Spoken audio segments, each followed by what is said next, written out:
Het jy al ooit na 'n uitgestrekte wilde landskap soos die Afrika savanne gestaar en net gewonder, hoekom het een superspesie nie al lankal oorgeneem nie? Ek bedoel, as leeu's werklik die konings van die oerwoud is, hoekom wemel die wêreld nie net van leeu's wat alles anders domineer nie? Of sê net maar daar's een spesifieke soort gras wat supervinnig groei. Hoekom versmoor dit nie net dood eenvoudig al die ander plante nie? Wel, welkom by ons uiteensetting vandag. Ons gaan die absolute meesterstuk wat die natuur se balans is bietjie ontleed. Ons gaan kyk na die wiskundige en ekologiese reëls wat agter die skerms werk om hierdie verbuisterende diversiteit in stand te hou. Dis regtig 'n legkaart wat wetenskappers al vir dekades lank fascineer. Reg, om hierdie legkaart op te los, moet ons eers presies weet wat ons einddoel is. In ekologie gebruik ons iets wat Peter Chesson se indringingskriterium genoem word, om te toets vir stabiele saambestaan. Dit klink dalk na 'n vreeslike akademiese mondvol, maar is eintlik heel eenvoudig. Dit beteken basies net dat as 'n spesies se getalle gevaarlik laag daal, kom ons sê as gevolg van 'n groot droogte of 'n siekte, daardie spesies die ingeboude vermoë moet hê om terug te bons. Hulle moet weer kan floreer sodra dinge verbeter, selfs al doen al hul mededingers om hulle steeds fantasties. As hulle van daardie absolute laagtepunt af kan herstel, dan het ons stabiele saambestaan. As hulle nie kan nie, wel, dan is dit verby en stuur hulle af op uitwissing. So, om regtig te snap hoe hierdie oorlewingsspel werk, gaan ons dinge baie prakties benader. Ons gaan hierdie wetenskaplike beginsels omskakel in 'n praktiese stap-vir-stap handleiding. Dink hieraan as jou persoonlike ingenieursgids om 'n lewendige, diverse ekosisteem te bou, net soos ons eie Afrika savanne. As jy die argitek van die natuur was, watter reëls sou jy moes instel sodat jou diere en plante almal in harmonie saambestaan, in plaas daarvan om mekaar net genadeloos uit te wis? Hier is ons bloudruk vir vandag. Ons begin met die saambestaan raaisel. Dan kyk ons na stap 1. Maak die speelveld gelyk. Daarna is dit stap 2, vind jou nuus. Stap 3, omarm die chaos. En laastens, stap 4, versprei. Kom ons duik in met ons eerste punt, die saambestaan raaisel. Nou, as daar letterlik net een ding is wat jy vandag onthou, maak asseblief seker dit is hierdie konsep. Dit kom uit die klassieke Lotka-Volterra modelle. Intraspesifieke mededinging moet groter wees as interspesifieke mededinging. In gewone alledaagse taal beteken dit net dat 'n spesies sy eie groei meer moet beperk as wat hy sy mededingers beperk. Klink vreemd of hoe? Maar dink daaraan, as jy 'n sebra in 'n trop is, moet die grootste kompetisie en bedreiging vir jou oorlewing 'n ander sebra wees, nie noodwendig 'n wilde bees nie. Hoekom? Want as 'n spesies 'n ander spesies meer skade aandoen as homself, sal hy net aanhou vermeerder en vermeerder totdat hy 'n absolute monopolie het. 'n Spesies moet basies sy eie ergste vyand wees om die stelsel regverdig te hou.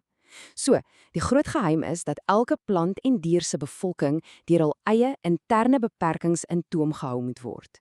Die navorsing wys vir ons dat daar 2 massiewe pilare is wat saambestaan moontlik maak. Aan die een kant het ons gelykmakende meganismes. Dis die dinge wat die speelveld gelyk maak, sodat absoluut geen spesies 'n onregverdige, oorweldigende voordeel het as dit by algemene oorlewing kom nie. En aan die ander kant het ons stabiliserende meganismes. Dit is die kragte wat daardie noodsaaklike grense trek. Hulle maak seker dat spesies die omgewing op verskillende maniere gebruik, sodat hulle uiteindelik meer met hulself meerig as met mekaar. Ons het albei nodig om die natuur te laat werk, maar glo my, daardie stabiliserende kragte is die absolute gom wat alles bymekaar hou. Reg, stap 1 van ons handleiding. Maak die speelveld gelyk. Hier is die ding, volgens ekoloë gaan alles in die natuur oor kompromieë. Jy kan letterlik nie in alles die beste wees nie. Vat byvoorbeeld die leeu. Dis 'n massiewe dier met ongelooflike krag wat byna enige prooi kan plattrek. Maar daardie brute krag kom teen 'n hoë prys. Daar's 'n verskriklike hoë sterftesyfer onder welpies. Hulle veg gedurig oor grondgebied en hulle kort hope en hope kos net om aan die lewe te bly. Nou kyk maar die jagluiperd, onvergelykbare spoed, reg? Maar die kompromie daar is dat hulle baie min energiereserves het en groter roofdiere boelie hulle dikwels en steel hul kos. Hierdie kompromie is ons gelykmakende meganismes in aksie. As jy al die voordele en nadele opweeg, is die algemene oorlewingspotensiaal tussen hierdie toproofdiere verrassend gelyk. Niemand kry 'n outomatiese wenkaartjie nie. Beweeg ons aan na stap 2. Vind jou nis. Die kernkonsep hier is hulpbronverdeling en dis werklik 'n briljante stabiliserende meganisme. Dink weer aan daardie massiewe troppe op die vlaktes. Jy sien gedurig sebras en wildebeeste wat piekfyn en vreedsaam langs mekaar op dieselfde stuk gras wei.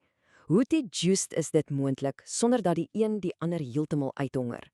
Wel, dis maklik. Hulle eet verskillende dele van dieselfde plant. Die sebras gaan vir die grower taaipunte bo aan die gras, terwyl die wildebeeste wag om die sagter, meer voedsame stukkies nader aan die grond op te raap. Hierdeur skep elke liewe spesies se eie onafhanklike terugvoerlus. As die wildebeeste te veel raak, raak hulle spesifieke soort kos op en dit dwing hul getalle af sonder om die sebras se spens leeg te steel. Nou raak dit eers interessant. Daar's iets in ekologie wat ons relatiewe nie-lineariteit van mededinging noem. Klink na 'n mondvol, ek weet, maar wat dit basies beteken is dat spesies heeltemal verskillend sal reageer op dieselfde probleem in hul omgewing. Gestel daar is 'n geweldige droogte. Een soort spesies sal miskien net stadig en geleidelik in getalle afneem naarmate die kos opraak. Maar 'n ander spesies, reg langsaan, kan dalk verbasend lank uithou sonder enige probleme, totdat hulle 'n spesifieke breekpunt bereik en dan skielik val hul bevolking in duie. Omdat hulle so drasties verskil in hoe hulle op swaar kry reageer, gee dit vir elkeen 'n unieke venster om te floreer onder verskillende toestande. Dis hoe hulle spasie deel in 'n onvoorspelbare wêreld. En sjoe, ons moenie vergeet watter enorme rol roofdiere speel nie. Roofdiere is nie net daar vir drama of om dinge op te eet nie, hulle is letterlik die natuur se eie ingeboude stabiliseerders. Daar is 'n beginsel wat sê dat roofdiere en selfs siektes dikwels spesifieke volop prooi teiken. Wat beteken dit? Wel, as een tipe bok skielik te suksesvol raak en oral begin aanteel, raai wat? Die roofdiere gaan hul aandag onmiddellik na die bok verskuif, want dis skielik die maklikste maaltyd. Hierdie oorskakeling is pure genialiteit van die natuur. Dit keer dat een spesies oorneem, want die oomblik as jy begin domineer, word jy die hoofgereg op die spyskaart. Die roofdier tree op soos 'n noodrem vir die ekosisteem. Dit bring ons by stap 3. Omarm die chaos. Wetenskappers het iets ontdek wat hulle die stoor-effek noem, en dit wys vir ons dat 'n wilde, onvoorspelbare omgewing met baie fluktuasies eintlik bydra tot meer lewe, nie minder nie. Dis soos 'n tydlyn van geleenthede. In jaar 1 kry ons byvoorbeeld wonderlike reën. Vinnige groeiende grasse skiet op en blokkeer die son vir byna alles anders. As dinge altyd so gebly het, sou daardie gras die wedloop permanent gewen het. Maar dan, in jaar 2, tref 'n verwoestende droogte die streek. Die grasboogronds verdor en sterf, maar hul oorlewing is veilig weggebêre as duisende klein saadjies onder die grond. Dan, teen jaar 3, is dit steeds brandend warm en droog. Nou is dit skielik die geharde woestynstruike se beurt om te skitter. Met ander woorde, die stelsel is afhanklik daarvan dat die weer kort verander, want verskillende jare kies verskillende wenners. Maar hoe werk dit in praktyk? Om hierdie stoor-effek suksesvol te maak, benodig jy 3 baie spesifieke bestanddele. Eerstens, spesies moet heeltemal verskillend op die omgewing reageer. As 'n sekere klimaat perfek is vir jou, moet dit sleg wees vir my. Tweedens, moet daar 'n direkte verband wees tussen die omgewing en mededinging. Wanneer dinge vir jou perfek gaan, is jou grootste probleem jou eie vinnig groeiende bevolking. En derdens, en dis die belangrikste een, bevolkings moet 'n buffer hê teen slegte tye. Plante doen dit met saadbanke, diere doen dit deur te hiberneer of ondergronds weg te kruip. As jy as 'n spesies in staat is om rustig deur die haglike jare te slaap en te wag vir daardie een perfekte seisoen, sal jy vir ewig deel bly van die stelsel. En laastens, stap 4, versprei. Die wêreld waarin ons leef, is mos nog glad nie net een massiewe, eentonige oop vlakte nie, is dit? Denk bietjie aan al die mikrohabitatte. Daar is die klam rivieroewer, die uitgestrekte oop veld, daar die koelte onder 'n groot akasiaboom en selfs droë rotsagtige bulte. Elkeen van hierdie piepklein wêreldjies het sy eie unieke resep van sonlig, water en voedingsstowwe. En omdat die omgewing van meter tot meter verskil, beteken dit dat verskillende plante die kans kry om die onbetwiste kampioen van hul eie stukkie grond te wees. Miskien is jy as 'n plant 'n baie swak mededinger op die oopveld, maar gee vir jou 'n kraak in daardie rotsagtige dagsoom met net 'n druppel water en jy wen ongetwyfeld die prys. Hierdie ongelooflike diversiteit oor 'n landskap word gedryf deur die ruimtelike stoor-effek. Dit gaan basies daaroor hoe plante en diere vinnig leestukkies grond koloniseer. Gestel 'n veldbrand vee deur die streek of 'n reuse ou boom slaan neer en laat 'n oopte agter. Wat gebeur? 'n wedren begin. Aan die een kant het jy die nalopers, die ligte onkruidsaadjies wat met die wind inwaai. Hulle is eerste daar en groei vinnig, maar hulle word maklik verdring.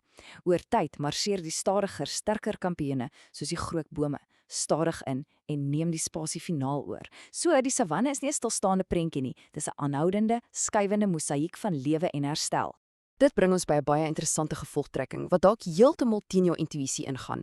Volgens die wiskundige modelle, as die natuur skielik stagneer, as ons alle gas verwyder en die weer elke liewe dag perfek en konstant bly, sal spesies stadig maar seker begin uitsterf totdat net een oorheersende soort oorbly.